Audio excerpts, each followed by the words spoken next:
हमारे चाहे बैरिस्टर गौर साहब हो, हमारे बाकी साथियों, वो इमदाद के लिए अब जाते हैं। हमारे MNAs MPs पाकिस्तान तहरीक इंसाफ के, उनको शेख वकास साहब की टीमें वहां पे जाके जब वो इमदाद देने की कोशिश करते हैं तो पंजाब पुलिस उनके खिलाफ FIR करती है, उनके वो कैंप खेड़ती है और वो कहते हैं कि जी जब तक मरियम नवाज या शहबाज शरीफ का फोटो नहीं होगा ये आप लोगों की इमदाद नहीं कर सकते।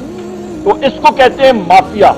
माफिया अमूमन यही करता होता है कि किसी और शख्स को अपनी टेरिटरी में ऑपरेट नहीं करने देता। पीर बाबा और इसके मुसफ़ात के इलाके बहुत बुरी तरह मुतासर हुए हैं और हमने ताज़ियत भी की और बैरिस्टर गौर साहब और उनकी टीम ने और सूबाई हुकूमत ने, वज़ीर आला खैबर पख्तूनख्वा अली अमीन खान साहब ने बेहतरीन वहाँ पे जुर्रत का मुजाहरा किया और हमारे साथियों ने और सारे लोगों ने, लॉ इन्फोर्समेंट एजेंसीज ने वहाँ पे लोगों की इमदाद की।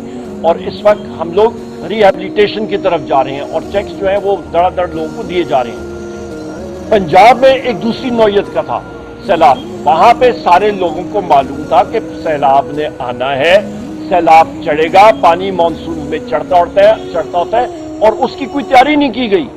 और आप देखें कि मुल्तान हो गया, फैसलाबाद हो गया, झंग हो गया, लाहौर हो गया, इन सारे शहरों में आपका वजीराबाद हो गया, कहां गई वो गुड गवर्नेंस, कहां गया वो फेडरल हुकूमत, कहां गया शहबाज शरीफ, कहां गई मरियम नवाज।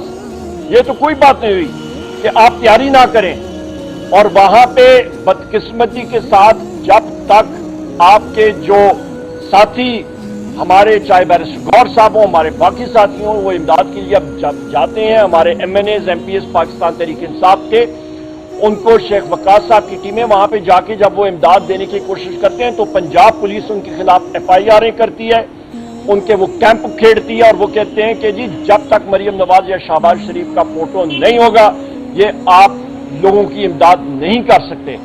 तो इसको कहते हैं माफिया। माफिया अमूमन यही करता होता है कि किसी और शख्स को अपनी टेरिटरी में ऑपरेट नहीं करने देता। तो ये तो हो गई एक बात।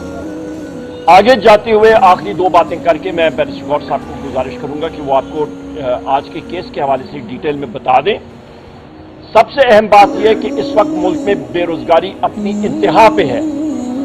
इस वक्त आपका जो सैलाब की वजह से और इसके पहले जो हुकूमत पंजाब ने गलत गंदम की पॉलिसी रखी, पहले मोहसिन नकवी जो इस वक्त इंटीरियर मिनिस्टर है, उससे पहले वो निगरान वजीर आला था, 450 अरब रुपए की गंदम इंपोर्ट की गई, पंजाब के काश्तकारों की तबाही हो गई। उसके बाद मरियम नवाज की हुकूमत आई और उन्होंने काश्तकारों से गंदम खरीदी नहीं और उसको प्राइवेट सेक्टर के हाथों में दे दिया और वहां से जो गंदम की क्राइसिस हुई है तो रोटी की कीमत इस वक्त खवातीन वज़रात 50% ज्यादा हो गई है। एक नान पंजाब में जाके देख ले तो 25 रुपए से ज्यादा एक नान मिलता है। वहां पे कुव्वत खरीद खत्म हो चुकी है।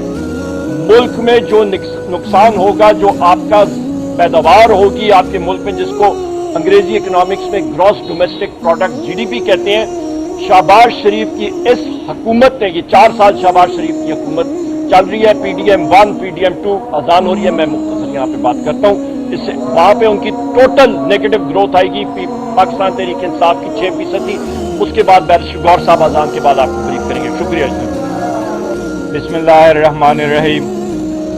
आज पेशावर हाई कोर्ट के डिवीजन बेंच के सामने हमारे 3 पार्लियामेंटेरियन शिबली फराज साहब, उमर अयूब खान साहब और अब्दुल लतीफ चतराली साहब के केसेस पेंडिंग थे। ये वो केसेस थे जिसमें हमने इलेक्शन कमीशन की डिस्क्वालिफिकेशन के ऑर्डर को चैलेंज किया हुआ है और उमर अयूब खान साहब और शिबली फराज साहब के लीडर ऑफ द अपोजिशन के नोटिफिकेशन जिससे उन्होंने डी नोटिफाई किया था वो हमने चैलेंज किए हैं। हमारा इस्तदा अदालत के सामने आईनी और कानूनी है। हमने इस्तदा की है कि इलेक्शन कमीशन जो एक स्टे पे चल रहा है, जो हमारे खिलाफ एक बाइस रखता है, जो हमारे खिलाफ हर ऑर्डर रात के अंधेरी में करता है, उसने हमें सुने बगैर, आईन के तकाजे पूरे किए बगैर, कानून के मुताबिक हमें नोटिस दिए बगैर हमारे डिस्क्वालिफिकेशन करके हमें ड्यू नोटिफाई करवाया।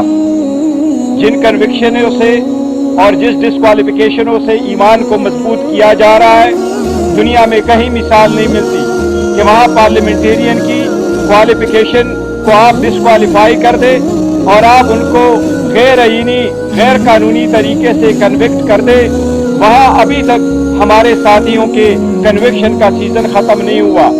अगर इस किस्म की सियासी तनाव जारी रहा तो रियासत खतरे में पड़ जाती है। रियासत वो रियासत नहीं रहती जिसमें आज़ाद अदलिया हो, जिसमें मजबूत पार्लियामान हो, जिसमें अवाम की हकूक़ का तहफ़्फ़ुज़ हो। पाकिस्तान तहरीक इंसाफ इमरान अहमद खान नियाज़ी वो आज़ाद अदलिया के लिए हैं जेल में, वो इस मुल्क की बालादस्ती, सरबुलंदी और खुद मुख्तारी के लिए जेल में हैं। उनका यही कहना है कि हम कोशिश करेंगे कि इंसानी हकूक़ का तहफ़्फ़ुज़ हो। वो कह रहे हैं हम कोशिश करेंगे कि अदलिया आज़ाद हो। हम कोशिश कर रहे हैं कि ईवान इस वक्त मजबूत हो। हमने बड़ी कोशिश की, 180 के साथ जीते थे, 91 के साथ रहे, 76 पे आए, उसके बावजूद हम बैठे रहे, लेकिन हमारे आवाज को दबाया गया, दरवाजे बंद कर दिए गए। अभी तक हमारे साथियों को दोबारा डिस्क्वालीफाई किया जा रहा है। इसी तरीके से अगर ये तनाव रहा तो मुल्क का बहुत बड़ा नुकसान होगा, जमहूरियत का नुकसान होगा, इस मुल्क की मईशत का नुकसान होगा। जिस तरह उमर अयूब खान साहब ने कहा, अगर सियासी इस्तेहकाम नहीं होगा तो माशी इस्तेहकाम नहीं आएगा, माशी इस्तेहकाम नहीं आएगा तो आवाम इसी तरह बेयार और मददगार पड़े होंगे। मैं पंजाब गया, पंजाब में मैंने लोगों की हालत देखे। इस वक्त 42 लाख अफराद सैलाब से मुतासर है। इस वक्त 4500 देहात ज़ेर-ए-आब है। इस वक्त 18 लाख एकड़ अराजी पे तैयार फसलें तबाह हो चुकी है। इसी तरह KPK में भी हुआ है, लेकिन अवाम के पास वो इमदाद नहीं पहुंच सका जो इमदाद पहुंचना चाहिए, वो सहूलतें नहीं मिल सकी। आज तक पंजाब हुकूमत ने अनाउंस भी नहीं किया अवाम को क्या दे रही। इसका रीज़न यही है कि सियासी इस्तेहकाम नहीं है, सियासी तनाव ज़्यादा है। अदलिया आज़ाद होना चाहिए, आज़ाद अदलिया ना हो तो ऐसा ही होता है। खान साहब की कन्विक्शन हुई 17 जनवरी को, बुशरा बीबी की कन्विक्शन हुई 17 जनवरी को। आज तकरीबन 8 महीने हो गए इसके ऊपर, लेकिन आज तक उनकी बेल की एप्लीकेशन लग नहीं सकी। उसके लिए हम दरखास्तें देते हैं, एहतजाज करते हैं, वज़ीर आला समेत हम अदालत जाते हैं, क्या केसेस को, क्रिमिनल केसेस, और वो भी एक हाउस वाइफ के केसेस भी इस किस्म के महज़्ज़ब ममालिक में इस किस्म के लगाए जाते हैं। मैं सबसे अपील करूंगा कि ये सख्तियां खत्म करें। अवाम की बर्दाश्त की भी एक हद होती है।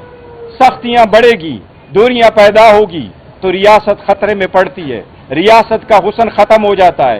जो लोग काबिज होते हैं उन लोगों के साथ ऐसा ही आ जाता है जिस तरीके से मुस्तकबिल आपने अंजाम